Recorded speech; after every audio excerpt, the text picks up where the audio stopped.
It's a long story, but one you've never heard before. This story is about a place that dwells on the mountain, a place where bad things happen. And you may think you know about the bad things, you may decide you have it all figured out, but you don't. Because the truth is worse than monsters or men. At first I was upset when they told me we were moving to some little town out in the Ozarks. I remember staring at my dinner plate while I listened to my sister throw a temper tantrum unbefitting of a 14-year-old honors student. She cried, she pleaded, and then she cursed at my parents. She threw a bowl at my dad and told him it was all his fault. Mom told Whitney to calm down, but she stormed off, slamming every door in the house on the way to her room. I secretly blamed my dad as well. I'd heard the whispers too. My dad had done something wrong, something bad, and the sheriff's department had reassigned him to some little out-of-the-way county to save face. My parents didn't want me to know that, but I did.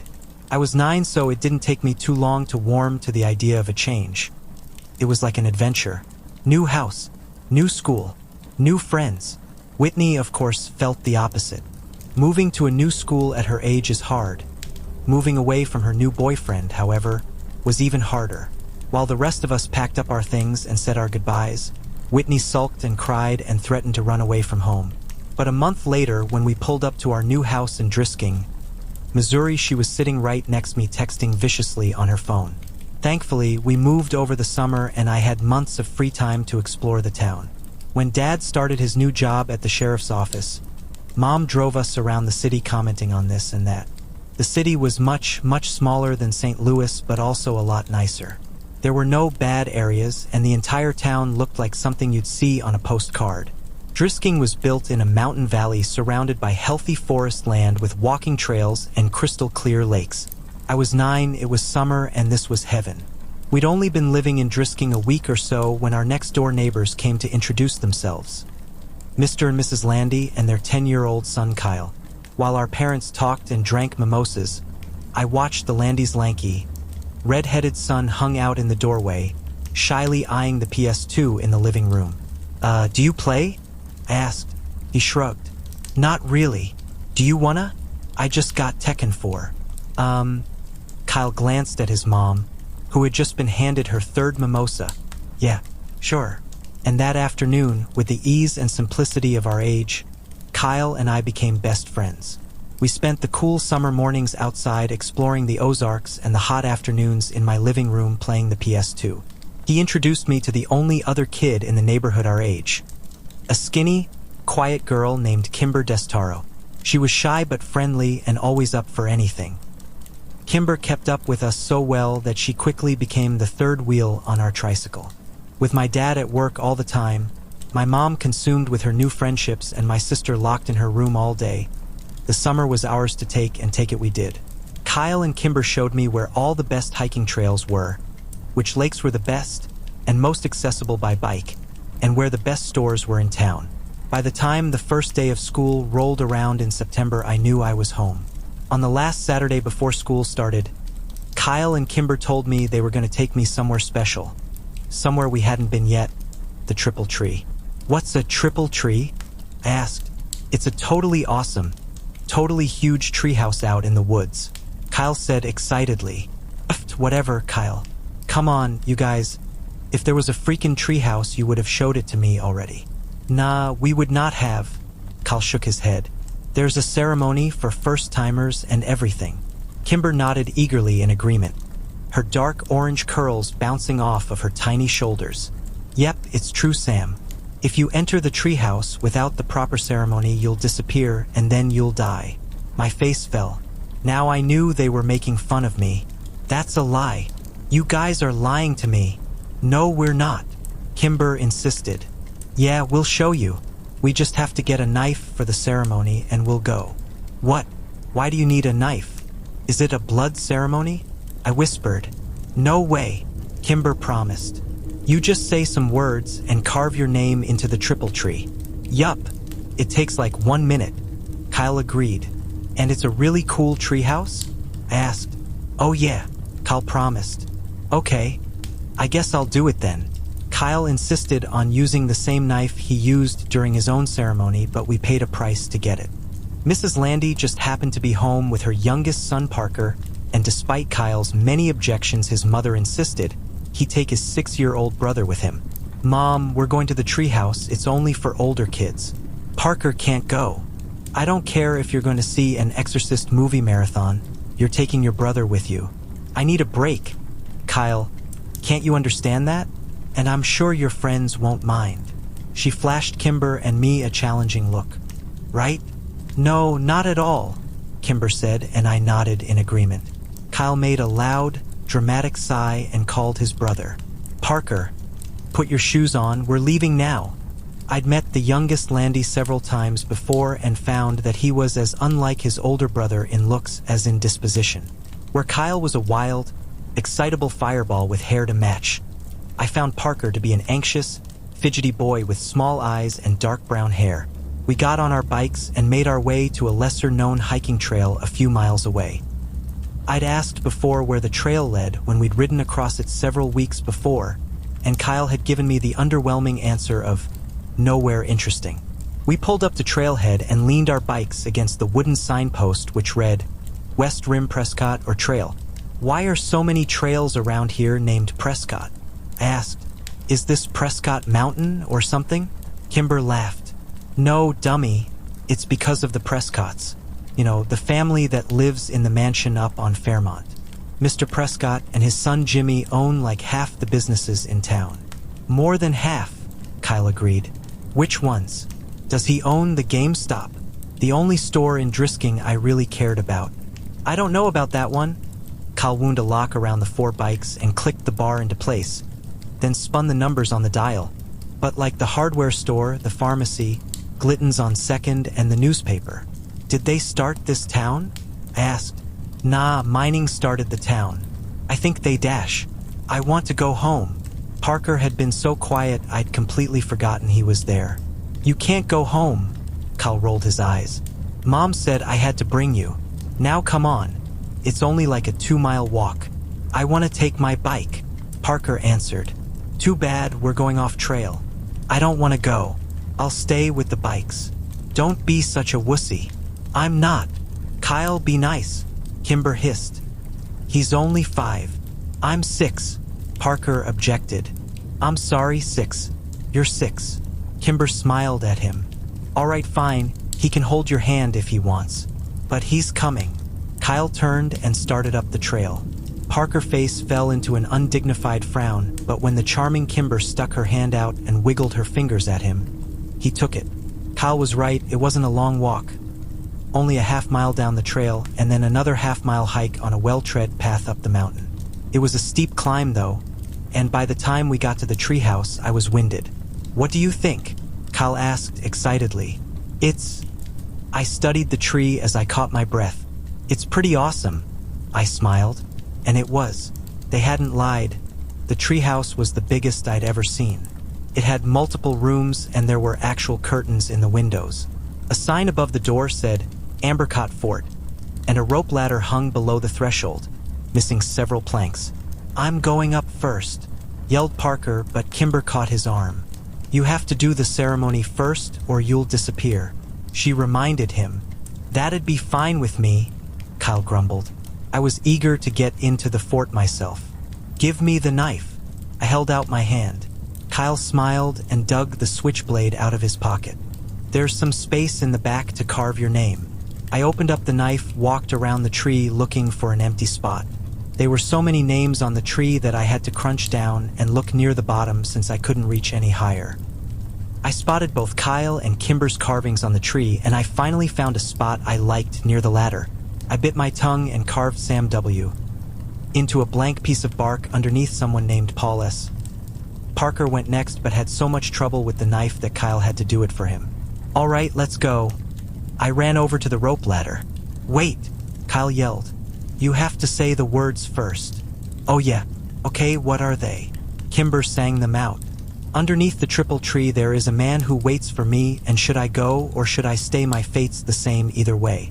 "That's creepy," I said. "What does it mean?" Kimber shrugged. "No one knows anymore. It's just tradition." "Okay. Can you say it one more time, slower?" Once Parker and I had recited the poem, we were ready to go. I climbed the rope ladder first and took stock of my new surroundings. The treehouse was more or less empty, just a dirty rug here and there and some trash. Old soda cans, beer cans, and fast food wrappers. I went room to room, 4 in total, and found nothing of real interest until the last one. An old mattress lay in the corner and piles of musty, ripped clothing scattered the floor. Did a hobo live here? I asked. Nah, this room has been like this for as long as I can remember, Kyle said from the doorway behind me. It smells gross, I said. Kimber walked up to the threshold but refused to go any further. It's not the smell that freaks me out, it's that. She pointed up to the ceiling and I raised my eyes to read what was written there. Road to the gates of Hell mile marker 1. What does it mean? I asked. It's just older kids being dicks, Kyle said. Come on. I'll show you the best part of the treehouse. We walked back into the first room and Parker looked up at us and smiled, pointing down to what he'd clumsily carved into the wooden floor. Fart, Kyle read. That's hilarious, Parker. He rolled his eyes, but his little brother didn't pick up on the sarcasm and smiled proudly. Kimber sat down on the floor next to Parker and I sat on his other side. Kyle took the knife from his brother and then walked across the room and wedged the blade between 2 planks of the wooded wall. He pushed and the board gave, opening up a small, secret compartment in the wall. Kyle took something out and pushed the plank back in until it was flush with the others. Check it out. He turned around and proudly held up 2 cans of Miller Lite beer. Whoa, I said. You warm beer? That's gross. How did you even know it was there? Kimber asked. Phil Saunders told me. Are we gonna drink it? I asked. Hell yeah, we're gonna drink it. Kyle came and sat down in our circle, popped open the first beer and offered it to Kimber. She eyed it like he was trying to hand her a dirty diaper. Come on, Kimmy. Don't call me that. She yelled at him and then reluctantly took the open beer. She smelled it and made a face, then pinched her nose and took a small swig. Kimber shuddered. That was even grosser than I imagined. I don't want any. I'll tell Mom, Parker said quickly as the beer passed in front of him to me. Good, 'cause you ain't getting any, Kyle promised. And you won't tell Mom shit. I put on my best poker face and took a long, deep swallow of the warm beer before I had the chance to smell it. It was a poor decision, and when I retched, the foul yellow liquid went all over my shirt. Ah man, now I'm gonna smell like beer. We spent the next hour and a half drinking the 2 cans of Miller Lite, and after a while the taste grew more tolerable. I couldn't tell if I was becoming a man or actually getting drunk. I hoped it was the former. When the last drop of the last beer was consumed, we spent 20 minutes trying to determine if we were drunk. Kyle assured us that he was wasted while Kimber wasn't sure. I didn't think I was, but I failed all of our drunk tests. Kimber was in the middle of reciting the alphabet backwards when a loud, metallic grinding suddenly pierced the calm mountain air like a gunshot. Kimber stopped talking and we spent a few minutes staring at each other, waiting for the noise to end. Parker curled into Kimber and put his hands over his ears. After what seemed like 10 whole minutes, the sound ended as suddenly as it had begun. What was that? I asked, and Parker mumbled something into Kimber's sweatshirt. Do you guys know? I tried again. Kimber stared at her feet as she crossed and uncrossed them. Well, it's nothing, Kyle answered finally. We hear it sometimes in town. It's not a big deal. It's just louder up here. But what's making that sound? BORRASCA, Kimber whispered without taking her eyes off her feet. Who's that? I asked. Not who, where, Kyle answered. It's a place. Another town? No, it's just a place in the woods.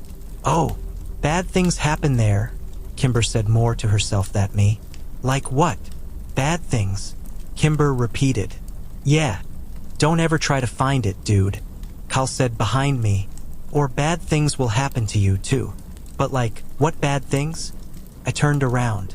Kyle shrugged and Kimber stood up and walked over to the rope ladder. We'd better go. I have to get home to my mom, she said. We climbed down the ladder one by one and then started the walk back to the trailhead in an unfamiliar silence. I was dying of curiosity about BORRASCA but couldn't decide if and what to ask about it. So, who lives there? Where? Kyle asked. "Borrasca. The skinned men," Parker answered. "Pfft." Kyle laughed. "Only babies believe that. Like men who are skinned?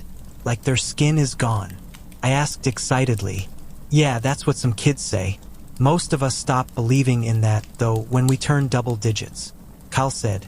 I looked back at Kimber, who was still 9 like me, but she was staring down the trail, ignoring us. That seemed to be the end of the conversation, and by the time we reached our bikes, the awkwardness was gone, and we were giggling, trying to decide if we were too drunk to bike home. School started 2 days later, and I'd completely forgotten about BORRASCA. When my dad pulled up to the curb to drop me off that morning, he locked the doors before I could get out. "Not so fast," he laughed. "As your father, I get the privilege of giving you a hug and telling you to have a good first day of school. But Dad, I gotta go meet Kyle by the flag before first bell. And you will, but give me a hug first. In a few years, you'll be driving yourself to school. Let me be your dad while I still can." "Fine," I said, exacerbated, and leaned over to give my dad a quick hug. "Thank you. Now go meet your friend. Your mom will be waiting here to pick you up at 3:40. "I know, Dad. Why can't I take the bus like Whitney?" "When you're 12, you can take the bus." He smiled and unlocked the doors. "Until then, I get to drop you off in the mornings. If you think it'd make you look cooler, you can ride in the back seat behind the cage." "Dad, just don't." I threw open the door of his cruiser before he could say anything more and ran as he laughed behind me. Kyle was already waiting for me at the flagpole, and he'd found Kimber, too. "Dude, you almost missed the bell," he yelled when he saw me. "I know, sorry. Whose class are you in?" Kimber asked. She was wearing a red sweater and leggings with frogs on them. Her curly orange hair was brushed into ringlets, and her lips were pink and shiny. She'd never looked prettier, and I was surprised to realize I'd never really seen Kimber as a girl. "Ah, Mr. Diamonds." "Me too," she said cheerfully. "Lucky," Kyle scoffed. "I'm in Mrs. Tverdy's. Only 2 4th-grade teachers, and I get the crappy one." Kimber grimaced. "Yeah, my mom had her when she was a kid. What's wrong with her?" "What did she say?" "Just that she's strict and gives out homework on the weekends." "On the weekends? Fuck. Excuse me, Mr. Landy?" I immediately recognized the tall man that had suddenly appeared behind the white-faced Kyle. "So sorry, sir. I meant dang." Kimber giggled. "I'm sure you did." He nodded. "Hi, Sheriff Clary."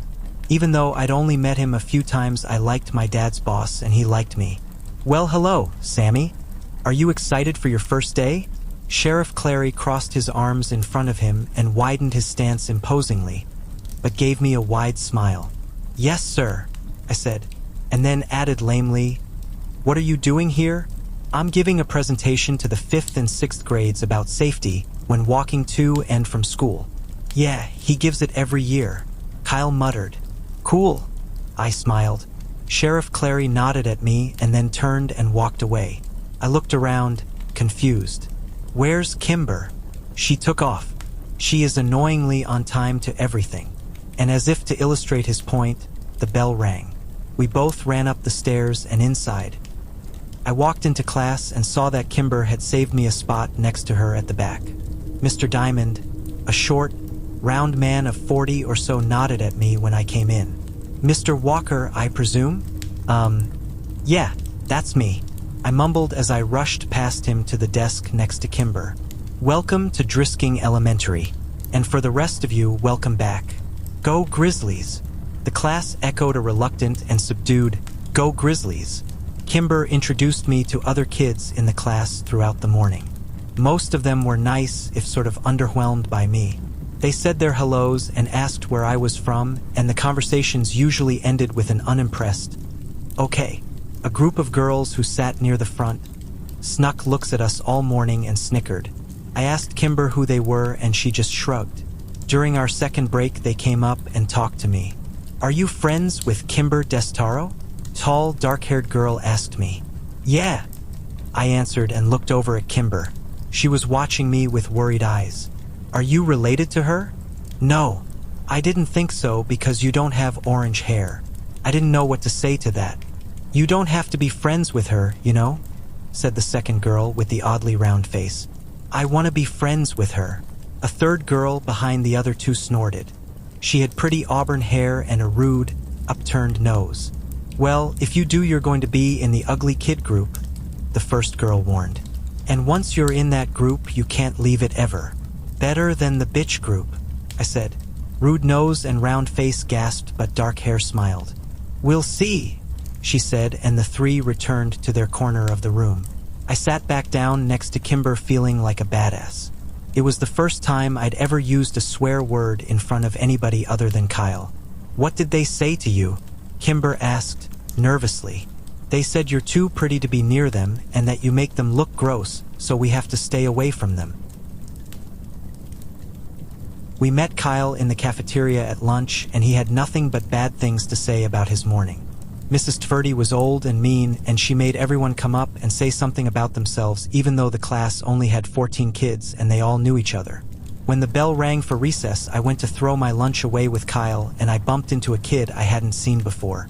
Hey, are you Sam Walker? The kid asked. Yeah. Oh, your sister is dating my brother. Oh man, Kyle laughed. Your sister is dating a Whitager. Shut up, Kyle. The kid grumbled. She's gonna be Whitney Whitager. As funny as it was, I couldn't help but be a little surprised. Not that I'd been paying attention, but I'd only seen Whitney out of her room once over the summer. Where did she meet him? I asked the Whitager kid. I dunno. Probably at his job. His job where? He works at Drisking Water. It didn't make any sense to me, but I shrugged it off. I did remember my mom giving Whitney some menial tasks like getting the car washed and setting up some utilities to get her out of the house. Maybe she met him once and they started dating over text. Teenagers were weird. The rest of the school week followed much like the first. We were well into the first month when I heard someone mention the skinned men again. We were out on the playground and Kyle and I were trying to start a fire with two large wood chips. I'd just given myself a splinter when the distant sound of metal grinding on metal flooded over the playground, silencing every one of us. "BORRASCA," I said in awe. "Yep," said Phil Saunders. "The skinned men kill again." "Hey," Kyle said, "only babies believed in skinned men." I threw an accusatory look at Kyle. "They do. Phil is just stupid." "Am not," asked Danielle. She seemed then. Phil scanned the playground and then yelled at a blonde girl talking to Rude Nose. "Hey Danielle, come here." The blonde girl rolled her eyes but came skipping over anyway. "What do you want?" "I told you Kayla doesn't like you, Philip." "No, tell them about the skinned men." Phil gestured to the air around us, which was filled with the metallic scraping coming down from the mountain. "You tell them." "No, you saw them, so you tell them." "I didn't see them, Paige saw them." "Oh," Phil said, and an uncomfortable silence descended. "You guys are weird," Danielle said before flipping her hair in our faces and leaving. "Who's Paige?" I asked when she'd gone. "Her sister," Phil said. "Paige disappeared when we were like 5, Kyle said. "After she saw the skinned men," Phil added. The sounds from the mountain abruptly ended and the subdued atmosphere of the playground disappeared with it. When the bell rang, Kyle lined up in his class line, and since Phil was in my class, I made sure I was behind him. The teachers began to count us off.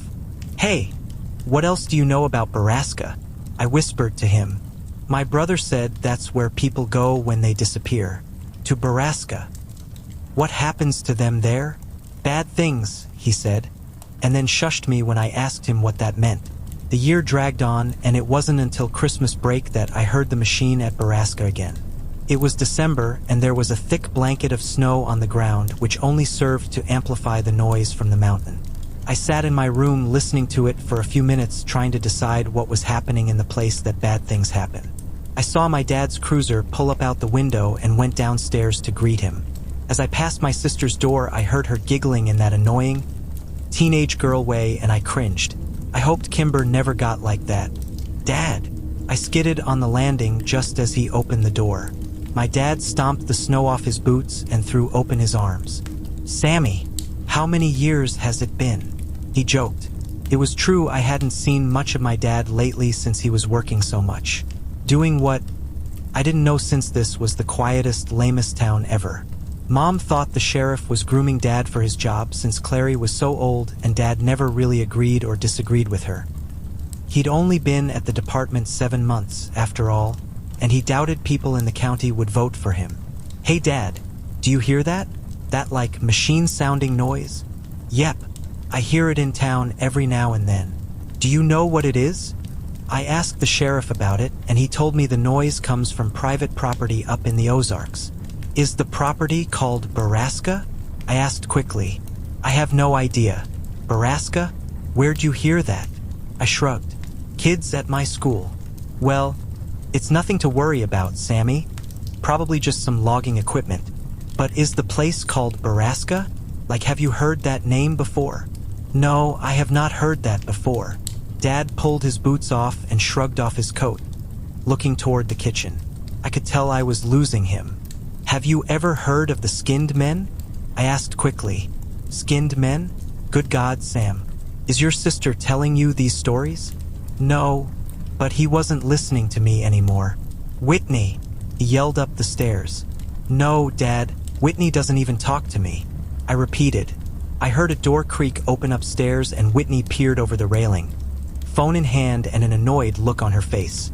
"Are you trying to scare your brother?" Dad demanded. "Dad, no," I said again. Whitney shot me a betrayed look. "Ugh.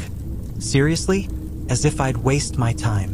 You aren't telling him stories about skinned men?" "No, Dad. I told you I heard it at school," I said. Whitney gestured to me as if to say, "See. All right, well, you kids need to start getting along. Your family, for Christ's sake."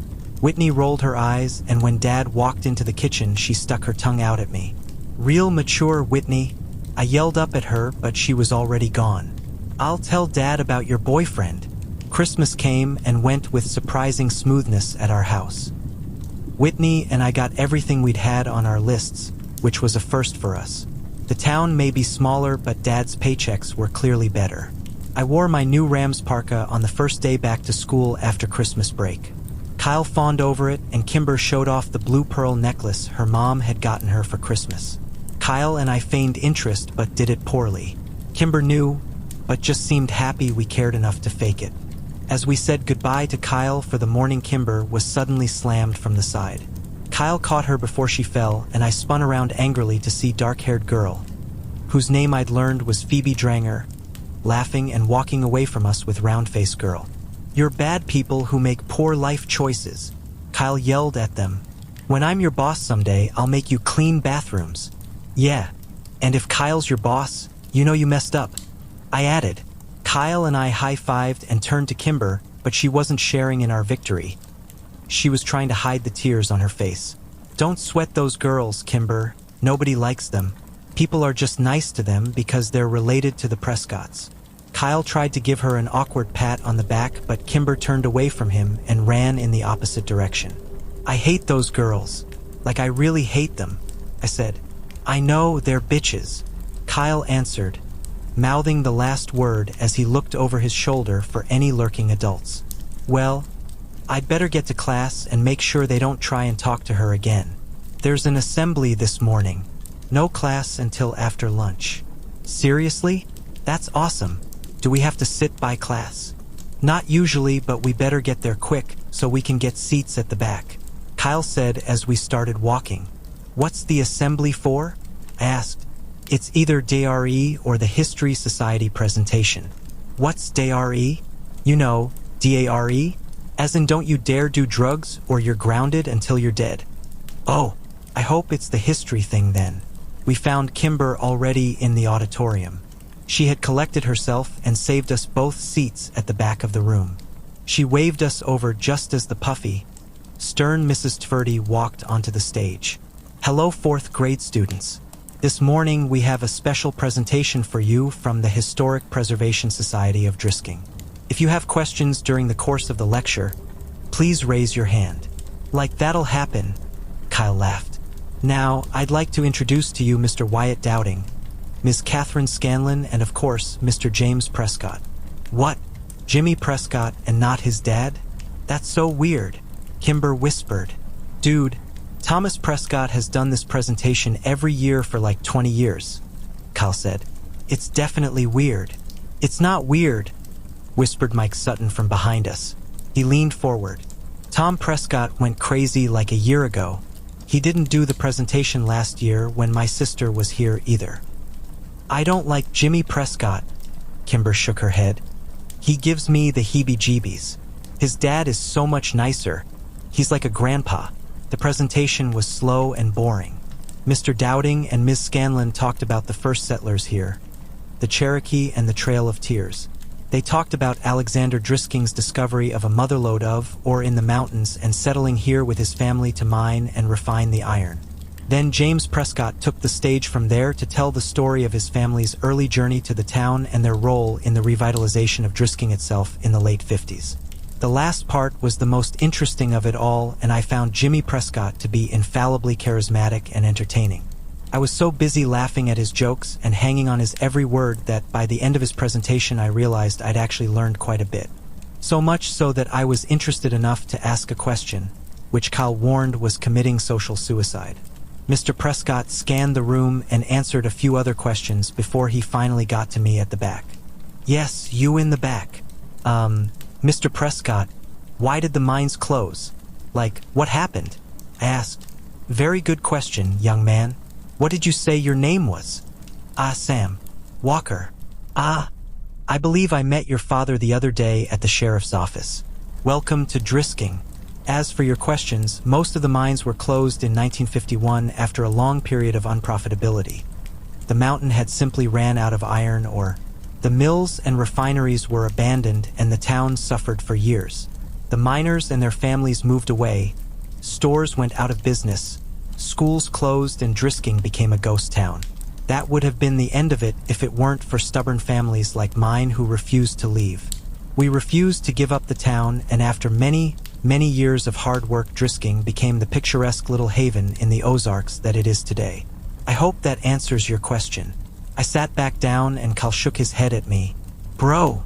The assembly suffered through another 15 minutes of awkward Q&A until Mrs. Tverdy finally cut us loose. We were released into the cafeteria to wait for the lunch lines to open.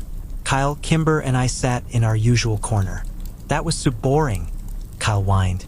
When are they going to figure out that no one cares about Drisking's history? Seriously, I fell asleep like 3 times. Kimber nudged me. Sam seemed to care, she teased. I just wanted to know about the mines. Mines are creepy, that's all. Yeah, but all our mines were blown up. You can't go in them anymore, Kyle said. Blown up? I asked. Kimber nodded. Some kids died after going into the mines, so the city set off some controlled blasts to implode the caverns. At least that's what my mom said. They messed up, though, and I heard they blew up the water table or poisoned it or something. What? How do you know that? Kyle asked. Kimber shrugged. I heard my dad talking about it. Did they use C4 or something? I guess. So like, we all drink the water, so we all have C4 in our bodies and we could explode at any minute, Kyle said excitedly. Do you think that's what happened to all the missing people? I asked him. Just sitting there one day and boom. Yeah, dude, Kyle grabbed my shoulders. And that's where the skinned men come from. I made the international symbol of mind blown, and we laughed hysterically. You guys are dumb, Kimber rolled her eyes. But then she laughed when Kyle fell on the floor pretending he was exploding. I remember thinking in that moment that I was happy here in Drisking, Missouri with these 2 people. Happier than I'd ever been anywhere else. It was the last truly happy moment I ever had. Less than an hour later, Mr. Diamond's phone rang, and he exchanged a few quiet words with the person on the other end. His eyes flicking to and from my desk. It was hard to be surprised. Then, when he hung up and asked me to come up to the front. When I got there, he told me my mom was waiting for me in the office and I was going home for the day. I traded a confused and worried look with Kimber, and then packed up my backpack and went to the office. When I got there, my mom was crying. We drove home in strained silence. I was too afraid to ask what was wrong. Mom parked the car a block from our house, which was blocked in by several police cars. When an explanation didn't come, I broke the silence myself. Is it Dad? I asked quietly, holding back tears. No, honey, Dad is fine, she whispered. Then what happened? Whitney never made it to school this morning. Her voice broke over my sister's name. Oh, no, Mom. I think she ditched, I said quickly. I saw her leave this morning and it was really early, like 6, and she was with her friends. Pete Whittiger and that kid Taylor. We know about all that, Sam, but they made it to school and Whitney wasn't with them. They said she wanted to stop by the Circle K near Drisking High, so they left her there. And no one has seen her since. Well, my brain struggled to come up with an explanation. Maybe she's ditching. No, honey. My mom put the car back in drive and drove up to our house, parking behind a police cruiser. The police, as well as your father, think that Whitney is with Jay. But she has a new boyfriend here. We found all her books on the floor of her room this morning and half her clothes gone along with some cash of your dad's. But right now we think that she hitched a ride to St. Louis and that she's with Jay. The sheriff's office is trying to contact the boy's parents now. Whitney, run away. Anyone who knew my sister knew she was prone to dramatics and empty threats. Plus, she was dating Chris Whittager's older brother Pete. I was sure of it. We walked up the steps and into a house filled with stale coffee and quiet murmurs. I tried to remember if Whitney herself had ever actually confirmed she was dating Pete, but I drew a blank. When we walked into the kitchen, I saw my father sitting at the table, staring at phone records, head in hand. He looked up when I came into the room and gave me a weak smile. Hey, buddy. Dad. I have to tell you something. I felt a heavy hand on my shoulder and turned to look up at a solemn Sheriff Clary. Everything and anything you might know, son. No matter how trivial you think it is. I nodded and sat down at the table with my dad as my mom handed the big man a cup of coffee. Here you go, Sheriff, she said weakly. Please, Mrs. Walker, call me Killian. My mother nodded and retreated back into a darkened corner to talk quietly with Sheriff Clary's wife, Grace. What do you know, Sam? My dad asked as he rested his chin on his hands in a mock symbol of prayer, as though I may deliver him from his suffering. Well, I heard Whitney had a boyfriend, that guy Pete Whittiger that she's been hanging out with, and I saw them and Taylor Dranger leave this morning before me. What time did they leave? Asked the sheriff. I don't know, like before 6. He nodded. That matches the statements of Taylor Dranger and the Whittiger boy. My father's head sunk lower into his hands and I knew I'd let him down. But I rushed. I don't think she went back to St. Louis because she was dating Pete, and I don't think she wanted to be with her boyfriend back home anymore. I understand that, son, but a teenage girl's mind is a complicated thing. My officers are trying to get a hold of the boyfriend's family back in St. Louis. Clary nodded to my father. Now, why don't you head up to your room and let us work, Samuel? I looked up at him in surprise. What? No, I want to stay down here. I can help. No, son. There's nothing more you can do here. You've been a good brother. Now let us handle this. But I can help. You already have. Dad. I looked over at my dad with begging eyes. Go to your room, Sam, he said quietly after a moment. I balked. Dad. Now. I was so angry I did the only thing that I could have to make my rage known. I stomped upstairs, slammed the door, and then sat on my bed in disbelief. The tears came then, and I laid there feeling helpless, worthless, and scared for my sister. I thought about all the places Whitney could be. Was she scared? Was she alone? Was she dead? When the sun began to set, I finally got out of bed and went to check my email. I was expecting lots of messages from Kimber and Kyle, but there was only one. Did she go to the treehouse? I sat staring at the computer screen for almost a minute. Kimber's words from last fall echoed in my brain. If you enter the treehouse without the proper ceremony, you'll disappear, and then you'll die. I didn't buy that Whitney had gone to Circle K that morning, and I especially didn't believe that she'd hitchhiked out of town. Nothing they were saying downstairs made any sense if you knew my sister. But maybe this did. Maybe she and her boyfriend went to the treehouse to make out or something, and maybe he'd left her there. Maybe she'd gotten lost, or maybe the skinned men had found her. That was the worst thought of all. I didn't need to sneak out because the police were too busy with my parents to care about me anyway. I snuck my bike out of the garage and rode the 3 miles to the West Rim Prescott or trail. When I got there, I saw 2 bikes already locked to the signpost and my 2 best friends sitting in the snow next to them. "I knew you'd come," Kyle said when I pulled my bike up and Kimber ran up to hug me. "I'm so sorry, Sam. There was really nothing for me to say and they didn't push." Kimber took my arm and we started up the trail. The silence between us was stretched, but comfortable. We trudged through the snow, and all the while I searched for the telltale footprints of others, but the snow was coming too fast. The hike up the mountain was harder and wetter than when we'd come in the fall, and when Ambercott Fort finally came into view over the ridge, it was a welcome sight. The sun was getting low and we hadn't brought flashlights. I fell as I ran up to the tree, calling my sister's name to the quiet wild. Kyle was right behind me and leapt impressively onto the rope ladder, climbing quickly up the planks. I kept calling Whitney's name, waiting for Kyle to yell that he'd found her, or that there was at least some sign of her. And then I heard Kimber quietly say my name from where she stood at the triple tree. I ran over and tried to follow her eyes to confirm what I already knew was there. And then I found it, freshly carved near the top. Whitney W. My breath froze in my chest and my vision blurred with unwelcome tears. And as the sun took its last desperate breath before plunging into the deep of the horizon, a deafening metallic whirl sang out from the wilderness and spilled down the mountainside. Thank you for watching. Please subscribe.